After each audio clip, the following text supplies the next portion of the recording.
Good afternoon, everyone, and thank you all for being here. It's a privilege to be back in East Palestine. I want to begin by thanking our emergency responders, including EPA personnel, who have been on the ground since day one and whose sole mission has been to keep this community safe. They have done a remarkable job, and we are truly indebted to these heroes. I want to thank President Biden for offering up all federal resources to support East Palestine from the very beginning. I'm also grateful to my colleagues across the federal family, Health and Human Services, the Federal Emergency Management Agency, and the Department of Transportation.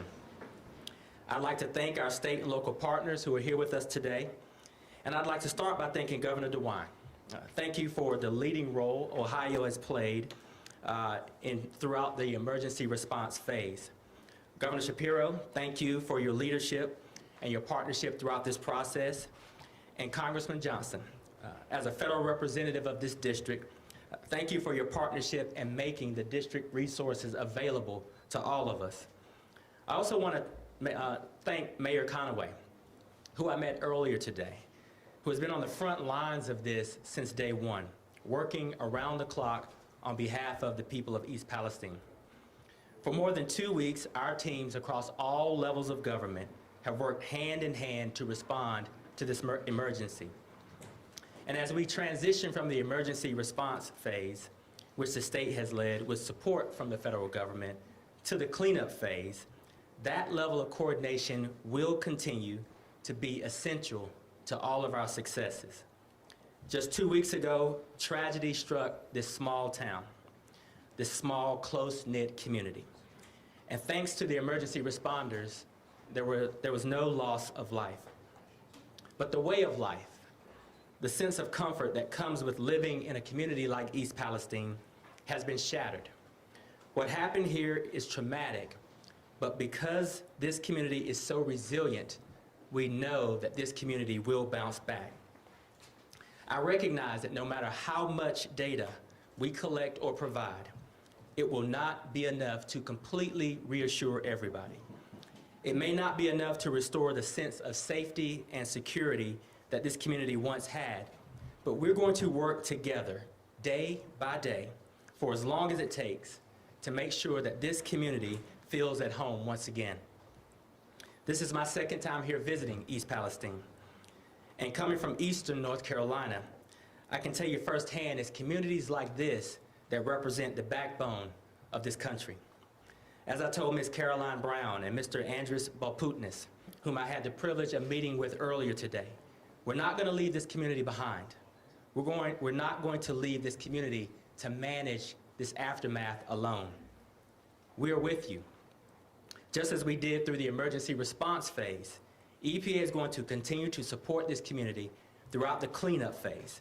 And we're going to do so by continuing to work hand in hand with our state, local, and federal partners. As we head into this next phase, state and local authorities will continue the water sampling efforts, and EPA will continue indoor air screenings to residents within the evacuation zone. So far, we have tested more than 550 homes. But let me also be crystal clear. Norfolk Southern will pay for cleaning up the mess that they created and the trauma that they inflicted on this community and impacted Beaver County residents. Today I'm announcing that EPA is ordering Norfolk Southern to conduct all necessary actions associated with the cleanup from the East Palestine train derailment. Using EPA's legal authorities, I am ordering Norfolk Southern to do the following. Norfolk Southern will clean up all contamination in soil and water and safely transport that contamination to the appropriate locations to ensure that residents are not impacted further. From the debris and the chemicals you see in the waterways to the soil in and around the crash site. This work will be done to EPA specifications. Norfolk Southern will reimburse EPA for cleaning services that will be offered to all residents and businesses within the radius to provide an additional layer of reassurance, peace of mind. Those services will be conducted by EPA, staff, and contractors who have extensive expertise in conducting these types of cleanings. And Norfolk Southern will attend and participate in public meetings at EPA's request and share information with the public. Full transparency is the only option. And to ensure that this is done in a way that leaves this community whole again, EPA will review and approve Norfolk Southern's work plan with state and local government input. The work plan will outline every single necessary step to clean up the environmental damage caused by the derailment. And I can assure you, no details will be overlooked. If the company fails to complete any action ordered by EPA, the agency will immediately step in, conduct the work ourselves, and then force Norfolk Southern to pay triple in cost accordance to the powers granted by my agency. In no way, shape, or form will Norfolk Southern get off the hook for the mess that they created. This order represents one of EPA's strongest authorities to hold a company accountable for jeopardizing a community's health and safety. Folks, I know this order cannot undo the nightmare that families in this town have been living with, but it will begin to deliver much-needed justice for the pain that Norfolk Southern has caused. I want the community to know that we have heard you and that we need to keep hearing from you. As much as our support on the ground will continue to be needed, we also need you. However long it takes, we're going to work to earn your trust. There's a long road ahead, but you will not have to walk that road alone. We're going to take this journey for justice together. And now you'll hear from Governor DeWine. Thank you very much. Thank you. Thanks for being here. Mr. Administrator, thank you very much. When the train derailment occurred, the Ohio EPA, within a very short period of time that night, was on the scene. And shortly thereafter, the U.S. EPA was there as well. This has been a working partnership, and I want to thank the Administrator for this partnership. This is a partnership that will continue in the days and weeks and months going forward. Today, at 12 noon, we opened up a clinic. This is a clinic that will be available to any resident. They can call and make an appointment. In fact, let me give you the numbers. 234-564-7755 or 234-564-7888. This is a clinic that anyone free of charge can go to. We've heard many concerns with residents, and this is really in response to the concerns that we have heard, that people want to be able to go someplace and get some answers about any kind of medical problem that they believe that they are in fact having. I want to thank Wes Vine, the Health Commissioner, for the work. This is really a joint effort.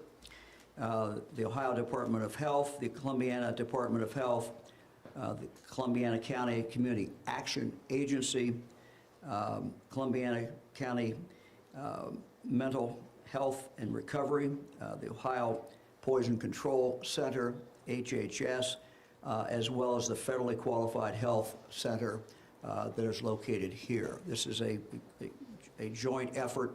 We would encourage anyone who has concerns to take that opportunity to make an appointment and to go and see them, and they'll get you connected into the health system, and will give you some answers going forward. Water testing by the Ohio EPA is continuing. One of the things that we did today at our two home visits was to drink some of the water, the village water. This village water is safe. How do we know that? We know that because it has been tested. But we're going to continue to test, and so the Ohio EPA will continue to test once a week going forward. And of course, those results will be published as soon as the results come back. Anyone who has a private well, we will test that as well and give them the results in regard to that. Let me just say that it has been a real pleasure to work with Governor Shapiro. He and I have worked and been on the phone and text back and forth many times since the derailment. One of the things that he and I have talked a lot about is really the need we have for Congress to take a hard look at rail safety. There is something fundamentally wrong when a train like this could come into a state and the current law does not require, despite what they were hauling, does not require them to notify the state or local officials. That simply has to be changed. The fact that this train did not qualify under current law, requiring the railroad company to make that notification is just absurd.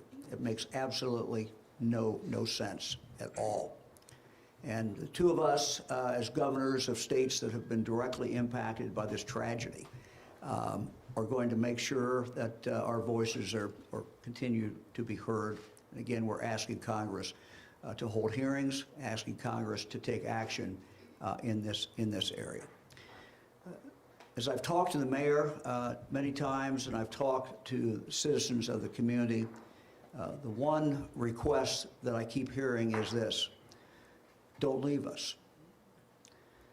The concern, a very legitimate concern, is that when all the TV cameras are gone, the reporters are gone, and the world turns to something else, the community is going to be left here to handle this problem all on their own.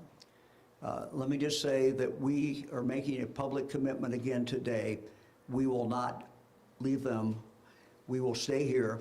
We will continue to test. We will continue to do what needs to be done in the weeks and the months and the years as we go forward.